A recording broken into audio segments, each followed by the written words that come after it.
Do you know that there are some cases of abuse that end up in murder? The woman should submit to the man. Yes. What do you think about that? Sometimes we misquote that word, submissive, to mean a woman should become a total dunce. God knew that what the man needed, even before love, is respect. And that is why he says to the woman, submit to him in honor. He didn't tell the woman to love because the woman has a natural propensity to love. I mean, we have love for the whole of Africa. There are many ways to argue with your husband without actually seem to be arguing. In a case where a man is not making as much as his wife. It's not her fault, first of all, that she earns more than her husband. She wants to now begin to act like the man, and give orders around the house and make the man feel small. The Bible did not tell the woman to submit to your husband only when he's rich. Submission is submission. Honor is honor. Respect is respect. A man is a man, whether he's rich or poor. A woman can never, ever be a man, no matter how wealthy she is. How easy is that? Submitting to a man who really is not bringing so much to the table. Do you know that if you love a man, there are ways you would handle it? You won't throw it in his face. I admit that sometimes you could be frustrated because women are not wired to pay bills. We are not wired to carry we are the neck, right? And you are the head.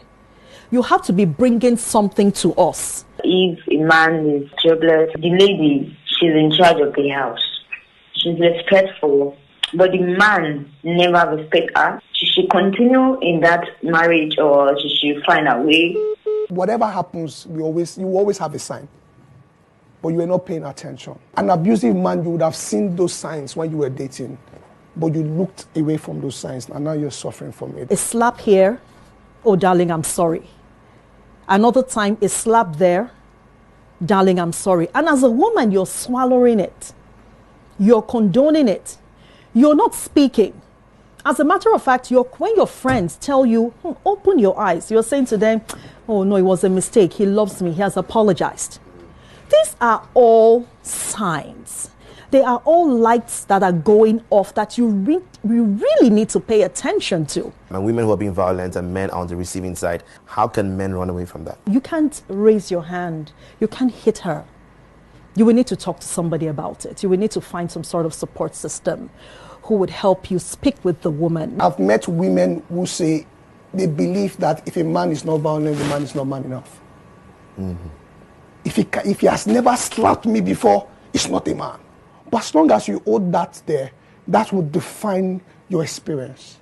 So until that belief is reframed, there won't be a change. Do you think it's a hopeless case once it becomes physical? What you are focusing on is his own behavior, his own response, and you will definitely see patterns. Now, most times, this might not be physical. Yeah. It could be verbal, mental, or psychological. How can men run away from that? So you need to find out what is really going on. Is the man the trigger? Is his attitude the trigger? Are there things he says or things he does or does not do, for example, that is making her, drive down that lane? So you need to find out what's going on. I personally don't believe a man should hit a woman for no reason. If you truly love this woman and you want this marriage to last, we're saying that we are being solution focused now. And we're saying that, okay, the first thing you should do is to first be empathetic, because until you are empathetic, you can't really help her. We're taking her from a place of love now. If you don't love her, it's a different case. But you love this woman, you want to help her, okay? And you are the leader, you are the head of the home. So your approach should be different. So many times you're not paying attention to the body language of your spouse. You're not paying attention to the voice tone of your spouse. I love you. It's different from I love you. It's different from I love you. It's a different. Those three things I just said now, they are different. So it's important that you manage your emotions. So let's talk about observing the lockdown. They wake up, they sleep with the person, they see the person 24/7. What's the way out? First of all, you have to look for a way to manage the situation. Don't be the trigger as the wife. Something will make them angry and you are the one they're going to take it out on. In that situation, you would need to excuse yourself. Abuse the children sexually. What is the way out? But many times, people like that are not even aware. They don't think it's a problem. that's actually a mental health disorder already. And now men even abuse boys as well. Yes. They sodomize male children. yes, You need to get your child out of that. I don't know if you're going to go stay in a church, if you're going to go stay in some sort of shelter, but you need to get yourself and your child out of that situation. Do you know that there are some cases of abuse that end up in murder? The father or whoever the abuser is commits murder to cover up the situation. Call it what it is and do what is necessary. There's a huge baby inside of every man. When you know how to connect to that part of him, I don't think there's anything that man would deny you. All right, thank you very much.